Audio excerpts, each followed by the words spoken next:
Friends, आज मैं आपके सामने फिर एक नए टॉपिक था, इलेक्ट्रिसिटी। आपने इलेक्ट्रिसिटी तो देखी है कि किस तरह से होती है, बादलों में भी होती है, हर जगह होती है। करंट लाइव वायर होते हैं, उनके अंदर भी होती है, फ्लो करती है। हम इलेक्ट्रिसिटी का बहुत यूज करते हैं। एबोनेट की छत पर जो हम रगड़ते थे वुलन क्लॉथ पे, तो उसमें वही कागज़ वगैरह पेपर को खींचती थी, ग्लास रोड को रगड़ते खींचती थी, तो उस पर चार्ज आ जाता था। तो एबोनेट पे निगेटिव चार्ज आता था और ग्लास रोड पे पॉजिटिव। एबोनाइट पे निगेटिव और ग्लास रोड पे पॉजिटिव चार्ज आता था। दो ही तरह के चार्ज होता है, निगेटिव पॉजिटिव, ठीक है। और आप ये देखिए, अपोजिट चार्ज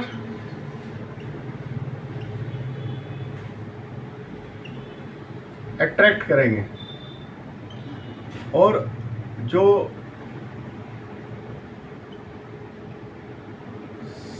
सिमिलर चार्ज ये रिपेल करेंगे, ठीक है। मतलब पॉजिटिव ये रिपेल करेगा और पॉजिटिव निगेटिव ये अट्रैक्ट करेगा और निगेटिव ये एक दूसरे को, ठीक है। ऐसा यूनिट में इसको कूलम कहते हैं, कूलम, COULOMB, कूलम। इसकी यूनिट है SI में, इसकी यूनिट कूलम होती है चार्ज की, ठीक है। हम कैसे डिवाइड कर सकते हैं? 1 coulomb is that quantity electric charge which exert a force of 9 into 10 की power 9 newton on equal charge place at a distance of 1 metre. अगर यहाँ एक चार्ज रखा है पॉजिटिव और ये निगेटिव, पॉजिटिव चार्ज को हम लाए और इस पे एग्जैक्ट फोर्स कितना लग रहा है, ये लग रहा है, तो उस पे जो है इलेक्ट्रिक चार्ज कितना होगा? 1 मीटर में ये रखें, इसका डिस्टेंस है, इनमें फोर्स अगर इतना लग रहा है तो इलेक्ट्रिक चार्ज 1 कूलम होगा, ठीक है। अगर फोर्स लग रही है 9 इंटू 10 की पावर -9, तो इसमें चार्ज कितना होगा? 1 कूलम होगा। और इलेक्ट्रॉन पे चार्ज होता है माइनस का 1.6 इंटू 10 की पावर -19 कूलम और प्रोटॉन पे होता है 1.6 इंटू 10 की पावर -19 कूलम। अब देखो सेम है, पर ये निगेटिव होता है और ये पॉजिटिव होता है,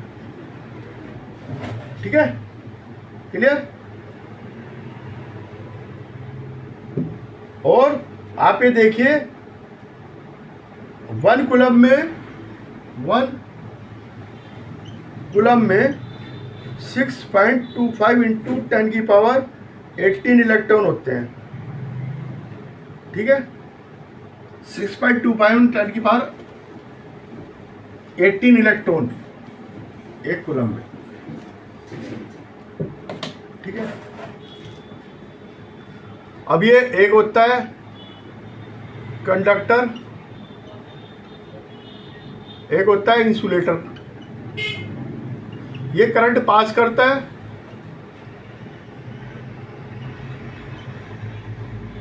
और ये क्या करता है? रेजिस्टेंस करता है, नहीं करंट पास नहीं करता इस वक्त, नो करंट सप्लाई। ये मेटल ग्रेफाइट और इसमें आपका प्लास्टिक आ गया, ठीक है, लेदर आ गया, एयर होगी ड्राई एयर, लेदर हो गया और ग्लास हो गया, रबड़ हो गया, प्लास्टिक हो गया, पेपर हो गया, ड्राई वुड होगी, ये सब क्या है?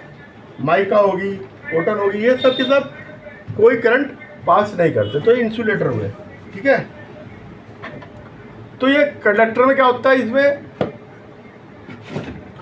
फ्री इलेक्ट्रॉन होते हैं, फ्री इलेक्ट्रॉन की वजह से करंट सप्लाई होता है, इसमें नहीं होता है फ्री इलेक्ट्रॉन, तो करंट सप्लाई नहीं होता।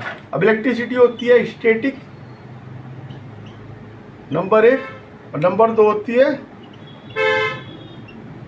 Current, electricity. स्टैटिक तो आपने देखा होगा, क्लाउड वगैरह में होती है, चमकती है बिजली, है ना। एबोनाइट की छड़ को हमने रगड़ा था, निगेटिव चार्ज आया था। ग्लास की रोड को रगड़ा था, पॉजिटिव चार्ज आया था, उसे भी स्टैटिक चार्ज है। और ये करंट इलेक्ट्रिसिटी है, ये हमारे यूज की है, हम इसे अभी समझाएंगे। अब ये देखिए, इलेक्ट्रिक पोटेंशियल। इलेक्ट्रिक पोटेंशियल क्या चीज होती है? Electric potential at A point of electric field, ये इलेक्ट्रिक फील्ड है,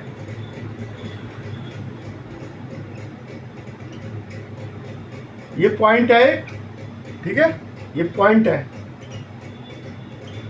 हमने क्या करा, एक पॉजिटिव चार्ज को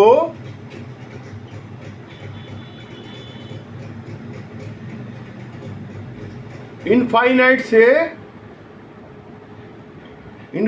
से इस पॉइंट तक लाने में, इलेक्ट्रिक फील्ड पे इस पॉइंट तक लाने में जितना वर्क डन होता है,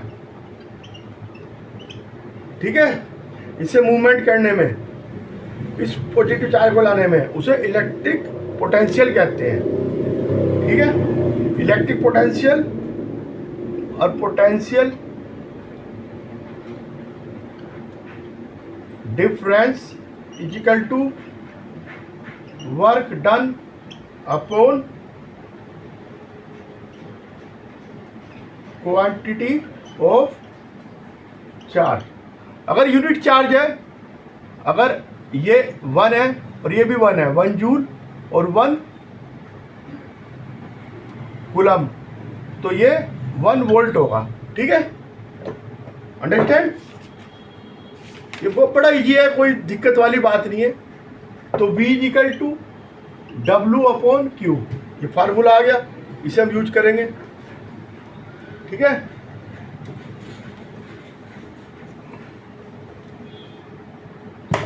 पोटेंशियल डिफरेंस नापने के लिए हम इसका यूज करते हैं, वोल्ट मीटर का। इसमें V से कहते हैं, ये वोल्ट मीटर भी, ठीक है। इंस्ट्रूमेंट होता है, इसको हम लगाते हैं किसी भी सर्किट के बीच में, है ना। ये नापता है पॉजिटिव निगेटिव, चार्ज पॉजिटिव से निगेटिव की तरफ फ्लो करता है, और सेल, ये बैटरी के अंदर ये ऐसे फ्लो करता है निगेटिव से पॉजिटिव की तरफ, ये ध्यान रखना है। और वोल्टेज हमेशा हाई वोल्टेज से लो वोल्टेज की ओर करंट फ्लो करता है, हाई वोल्टेज से लो वोल्टेज की ओर करंट फ्लो करता है, हमेशा ध्यान रखना, ठीक है। अब ये दो पॉइंट के बीच का जो पोटेंशियल डिफरेंस होगा उसे पोटेंशियल डिफरेंस कहते हैं हम, ठीक है। 2 पॉइंट के the potential difference is measured by the means of instrument voltmeter. Voltage is has high resistance, voltmeter high, इसमें हाई रेजिस्टेंस होता है वोल्टमीटर में, हाई रेजिस्टेंस, ठीक है। हो गया, ओके।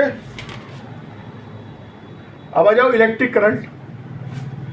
अब इलेक्ट्रिक वायर में जो करंट सप्लाई हो रहा है, पोटेंशियल डिफरेंस की वजह से हो रहा है। फ्लो कैसे हो रहा है? हाई से लो की ओर हो रहा है,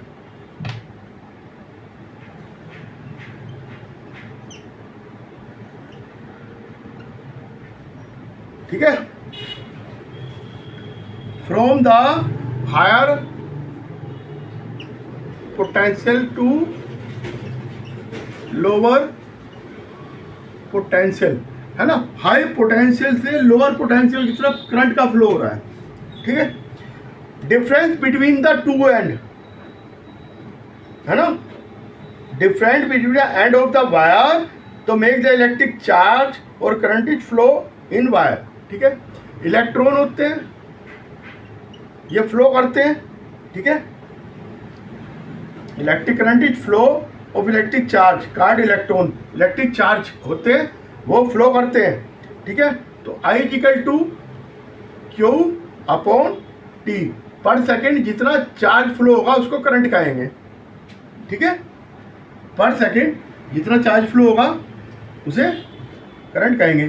तो 1 ampere, ampere is equal to 1 coulomb upon 1 second बराबर C अपॉन S। ठीक है, मिली एम्पियर में कितना होगा 1000 मिली एम्पियर, एम्पियर का 1000वां भाग होता है। और 1 micro ampere equal to 10⁻⁻6 ampere. 1 milli ampere equal to 10⁻⁻3 ampere. ठीक है, ये ध्यान रखना है। और करंट को किससे नापते हैं? एमीटर। ठीक है, इसको भी पॉजिटिव और नेगेटिव इसमें लगाते हैं। यस, ये नेगेटिव पॉजिटिव नेगेटिव। यस, ठीक है। एमीटर इसका लो रेजिस्टेंस होता है, वोल्ट मीटर का हाई रेजिस्टेंस, इसका लो रेजिस्टेंस होगा, ये ध्यान रखना है। ठीक है, इससे हम नापते हैं। और इलेक्ट्रिक करंट रेगुलर सप्लाई के लिए हमने क्या करना चाहिए? रेगुलर सप्लाई उसको बैटरी से जोड़ देते हैं, उसको बैटरी कहते हैं जो रेगुलर सप्लाई देती है। इसमें पॉजिटिव और ये निगेटिव होते हैं। ये जिधर ये गोला सा होता है ये पॉजिटिव होता है सेल में, और ये अब ये देखिए ये बल्ब जल गया, जोड़ा हमने, ये निगेटिव। ठीक है,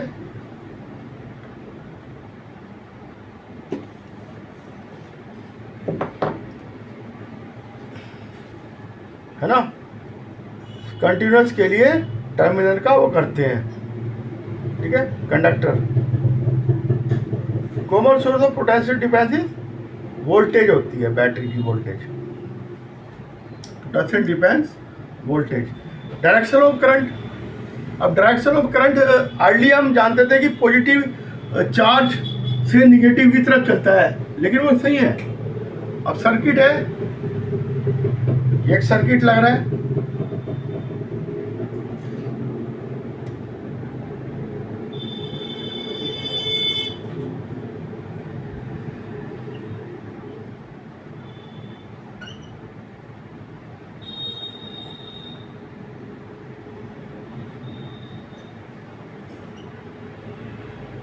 ठीक है, सेल। अब सेल के बीच में तो करंट चलेगा, electron electron electron electron electron electron electron, ये इधर चलेगा, सब इधर चलेगा। ठीक है, सेल के बीच में। अब जब अब किसी सेल को, वैसे तो रैंडम उसके अंदर इलेक्ट्रॉन घूमते हैं, लेकिन जब हम उसको किसी सर्किट में जोड़ते हैं बैटरी को, तो बैटरी के अंदर जो है करंट फ्लो करता है, हमेशा ध्यान रखना, निगेटिव से पॉजिटिव की ओर। और सर्किट में करंट फ्लो करता है पॉजिटिव से निगेटिव की ओर। जो सर्किट में करेगा पॉजिटिव से निगेटिव की ओर, और सेल के अंदर करेगा निगेटिव से पॉजिटिव की ओर। या तो ये करेगा करंट फ्लो, तो या करेगा पॉजिटिव से निगेटिव की ओर। ठीक है, ये इलेक्ट्रॉन मूव कर रहे, डायरेक्शन ऑफ कन्वेंटियल करंट ये इधर होगा, और इलेक्ट्रॉन, देखो इलेक्ट्रॉन उल्टी दिशा में जाएंगे और करंट उल्टी दिशा में जाएगा, ये हमेशा ध्यान रखना है। और ये सेल में उल्टा होता है इसका। ये देखो कंडक्टर में इलेक्ट्रॉन तो इधर जा रहे, करंट इधर फ्लो हो रहा, और यहाँ पे इलेक्ट्रॉन इधर जाएंगे, करंट इधर फ्लो होगा। ठीक है, अब ये करंट ये फ्लो हो रहा, सेल के अंदर पॉजिटिव से निगेटिव की ओर चलते हैं, और यहाँ से निगेटिव से पॉजिटिव की ओर चलते हैं इलेक्ट्रॉन, और करंट उल्टा चलता है, करंट सेल में निगेटिव से पॉजिटिव की ओर चलता है, तो सर्किट पूरा हो जाता है। ठीक है, इलेक्ट्रिक सर्किट आ गया आपके समझ में? ठीक है। अब सर्किट का डायग्राम बनाने के लिए देखिए, ये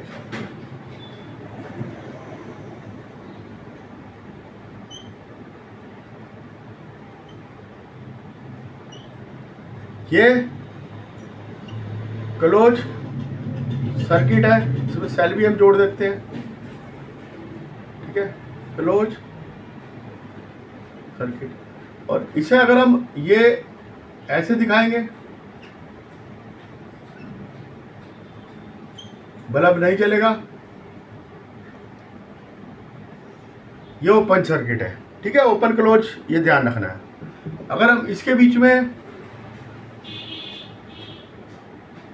वोल्ट मीटर लगा दें,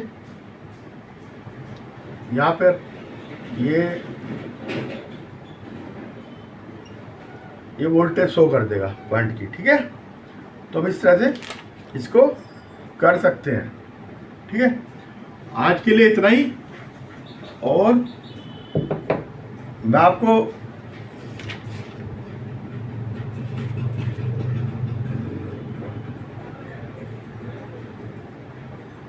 अच्छे से पढ़ा रहा हूँ, तो मेरे चैनल को लाइक करना, सब्सक्राइब करना, और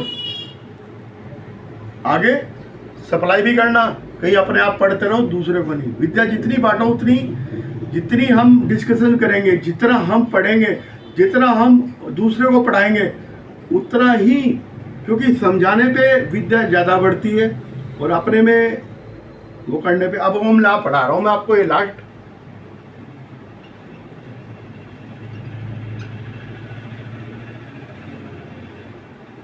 आई टू बी, ठीक है।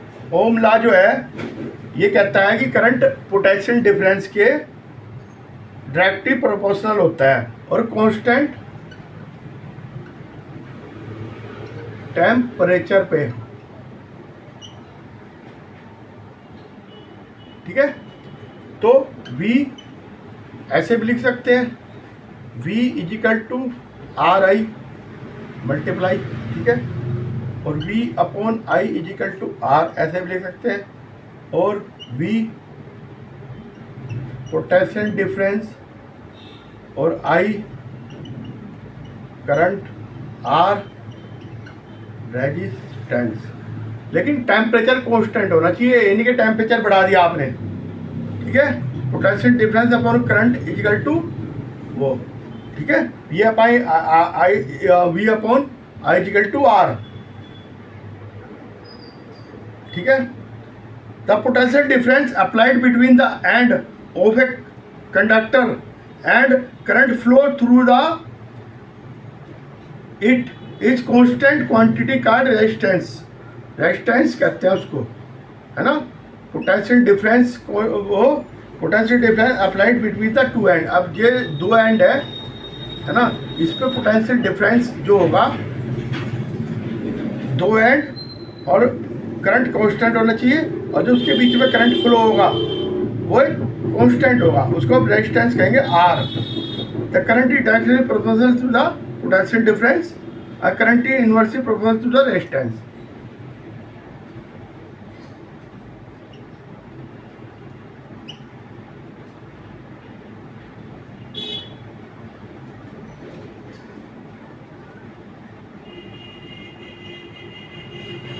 ठीक है, आगे समझ में।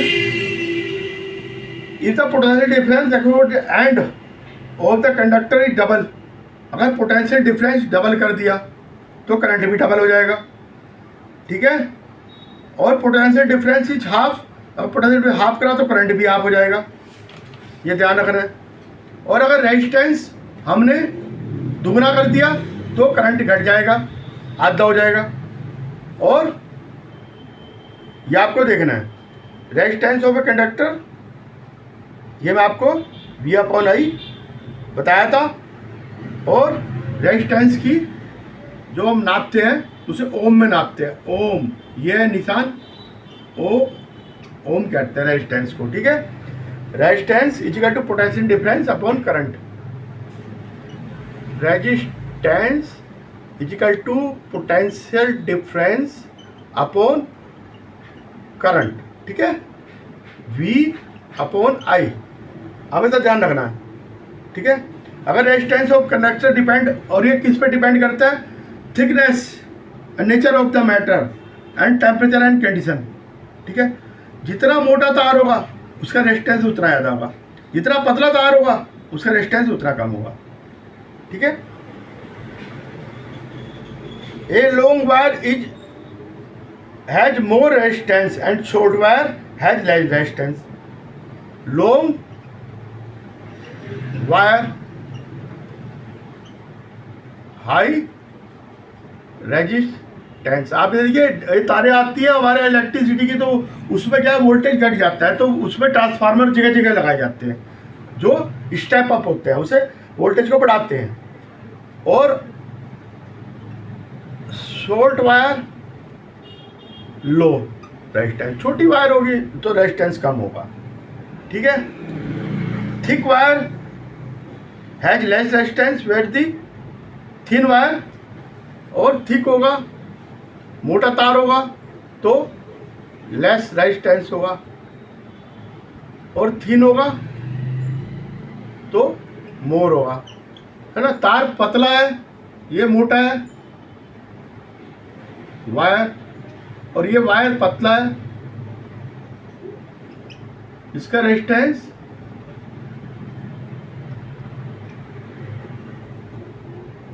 कम होगा, लेस, और इसका रेजिस्टेंस